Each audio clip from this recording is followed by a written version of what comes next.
Grocery shopping તો પતી ગયું, હવે ક્યારે ઘરે પહોંચશું ને ક્યારે રસોઈ બનાવીશ. હમણાં જ મેં એક વસ્તુ જોઈ તને બતાવી દઉં તો આજે લેતા જાય ઈ જ બનાવી નાખે. ઓકે, હું તને કહેતો હતો ને એમાં આ બધા કોમ્બો છે. આ દાલ ફ્રાય જીરા રાઈસનો કોમ્બો છે, આ રાજમા રાઈસનો કોમ્બો છે, આવી જ રીતના બધા સબ્જી છે. જો આમાં પનીર મખની આ બધા છે ને રેડી ટુ ઈટ છે, ચના મસાલા છે. તો આવું જ કંઈક લઈને કરી નાખી. આજે તારે રજા, હું બનાવી નાખીશ ઘરે જઈને જમવાનું. હાલ, આ જેકે રિયલ ટેસ્ટની બધી જ ફૂડ પ્રોડક્ટ બનાવી એકદમ ઇઝી છે. તમે ગરમ પાણીમાં આ પાઉચ નાખી દો ને તોય 5-7 મિનિટમાં બની જાય, અને માઇક્રોવેવમાં પણ બનાવી શકો, જેની ઇન્સ્ટ્રક્શન્સ બોક્સ ઉપર આપેલી જ હોય છે. જો મેં આ વેજ બિરયાનીનું પાઉચ ગરમ પાણીમાં નાખી દીધું, 5 થી 7 મિનિટમાં બનીને રેડી થઈ જશે. અને આ મગદાળનો હલવો માઇક્રોવેવમાં કર્યો, એ તરત રેડી થઈ જાય છે.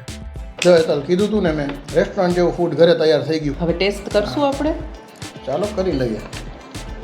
વાવ, બધા મસાલાનો ફ્લેવર તો જો આવે.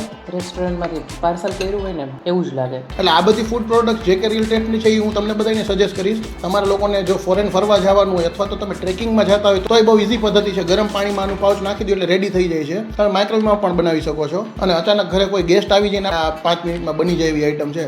અને આમાં કોઈ જાતના પ્રિઝર્વેટિવ યુઝ નથી થતા. હવે ડેઝર્ટમાં આપણે મગદાળનો હલવો ખાઈ લઈએ, સ્મેલ સારી આવે છે.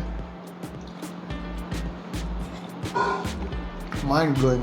જે લોકોને ટ્રાવેલિંગ બહુ રહેતું હોય, અવારનવાર ફોરેન જવાનું થતું હોય અને ઘરનું ફૂડ મિસ કરતા હોય તો એ બધા ફ્રેન્ડ અને ફેમિલી મેમ્બરને આ રીતે શેર કરી દો. અને આગળ પણ આ વિડીયો જોવા માટે આ પેજને ફોલો કરી લેજો. Thank you.